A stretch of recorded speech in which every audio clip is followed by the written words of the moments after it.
মাগরিবের পরে কারো সঙ্গে কথা না বলে এই দোয়াটি 7 বার পরে আল্লাহ তাআলার কাছে যা চাইবেন আল্লাহ আপনাকে তাই দান করবে।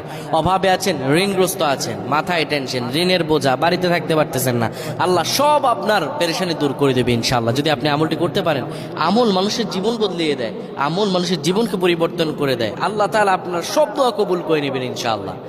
মাগরিব নামাজের পরে কিবলামুখী হয়ে থাকবেন, কারো সঙ্গে কথা বলবেন না, কারো সঙ্গে কথা না বলে কিবলামুখী হয়ে আপনি পড়বেন আল্লাহুম্মা আজিরনা মিনান নার, আল্লাহুম্মা আজিরনা মিনান নার, আল্লাহুম্মা আজিরনা মিনান নার।